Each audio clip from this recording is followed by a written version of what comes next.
Kenapa Bang Martin? Ya, menurut Bang Martin. Itu kan ada pilihan di pasal 340, diancam dengan hukuman pidana paling lama 20 tahun, penjara seumur hidup, atau hukuman mati. Dalam hal ini, Putri Chandrawati sudah terbukti dalam fakta persidangan bahwa dia adalah salah satu aktor intelektual yang menghendaki dan mengingini hilangnya nyawa Joshua ataupun perampasan nyawa Joshua. Masa orang yang memiliki niat jahat membunuh secara berencana, yang mana membunuh itu adalah hak absolut milik Tuhan, hanya dihargai tuntutan 8 tahun. Nanti besok-besok orang akan membunuh orang secara berencana. Ada masalah dikit dibunuh. Mau begitu negara kita? Mau nggak? Kalau saya nggak mau, lebih baik saya tidak tinggal di negara ini kalau begitu cara mainnya gitu. Jadi killing field kita. Dikit-dikit bunuh, dikit-dikit bunuh. Tapi tadi ada 15 poin yang disebut tidak sesuai dengan fakta persidangan ataupun keterangan dari para saksi. Itu pendapat dari kuasa hukum terdakwa yang tadi disampaikan. Hanya asumtif begitu Bang Martin. Ya, mereka juga bekerja juga dengan cara halusinasi kok. Coba lihat bukti yang mereka sampaikan, 35 bukti, 15 bukti itu. 35. Ada nggak yang relevan? Nggak ada, itu semua jadi bahan tertawaan. Bahkan anak saya yang kecil 5 tahun pun tertawa melihat itu, sehingga membuat gambar ya pistol ada kakinya. Jadi kita nggak usah bahas lah itulah. Memang sudah tugas mereka kok, mereka dibayar untuk meringankan kliennya ataupun membela kliennya. Saya tidak mau komentari itu, tapi fakta yang disajikan oleh JPU sudah sangat jelas. Putri ini aktor intelektual. Dia mengingini kematian Joshua. Dan kalau kita berbicara lebih ekstrim lagi, dia mendalilkan pemerkosaan. Sekarang JPU ya menyimpulkan bukan pemerkosaan, apa? Perselingkuhan. Coba kalau informasi palsu begitu disampaikan kepada suaminya, berarti siapa yang jahat?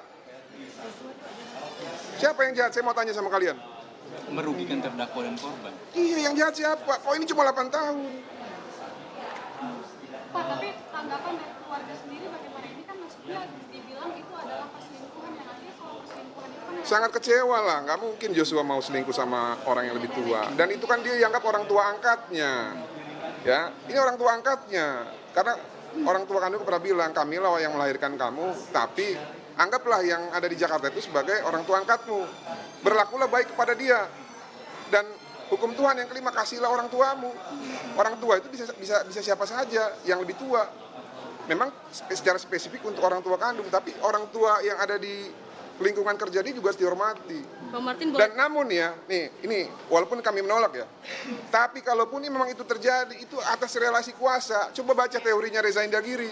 Bang Martin, terlepas dari motif perselingkuhan ataupun pelecehan seksual, peran krusial ya dari Putri Chandrawati yang tadi Abang lihat disampaikan dalam materi tuntutan jaksa penuntut umum apa, Bang? Perannya yang pertama ya, berdasarkan fakta persidangan, Putri itu ya memerintahkan untuk melucuti senjata Joshua, padahal yang membunuh Joshua itu kuat, ya pakai pisau. Lalu yang kedua, ya ada petunjuk dari Richard Eliezer yang mengatakan ya bahwa sudah ada perintah membunuh pada saat sebelum di Duren 3 ataupun di Saguling, yaitu ingin menabrakkan mobil ke bagian samping di jalan tol. Lalu peran ketiga itu ada tertangkap di CCTV Putri Chandrawati bersama-sama dengan Kuat naik ke lantai 3, diduga keras. Disitulah konsep ataupun skenario untuk pelecehan seksual, konsep untuk mengarahkan ataupun menggiring korban ke tempat pembantaian di Duren 3, dan konsep-konsep yang lainnya untuk memuluskan keinginan jahat mereka untuk merampas nyawa Joshua itu dilaksanakan gitu loh. Karena kalau kita lihat ya, Ferdy Sambo pasca penembakan, dia tidak mengatakan apa-apa kepada Ricky dan Kuat, itu berdasarkan keterangan Richard. Namun tiba-tiba pada saat penyidik memeriksa Kuat dan Ricky tahu skenario tembak-menembak, skenario pelecehan seksual. Tahu dari mana kalau dia tidak tahu sebelumnya, sebelum di Duren 3. Nah, cuman yang saya bingung itu adalah kenapa ya, ditambah lagi tadi satu lagi, si Putri ini juga sudah mempersiapkan caranya supaya penyidik itu yakin terjadi pelecehan dengan apa? Dengan mengganti baju pada saat penembakan tersebut. Dan pada saat penembakan berdasarkan fakta persidangan juga, pada saat menjadi saksi, Putri mengatakan pada saat peristiwa penembakan dia hanya menutup telinga. Padahal lazimnya kalau orang ada suara tembakan, yang pertama dilakukan adalah sembunyi atau ngumpet di bawah kolong tempat tidur atau di dalam lemari. Langsunglah menelpon ajudan yang lain.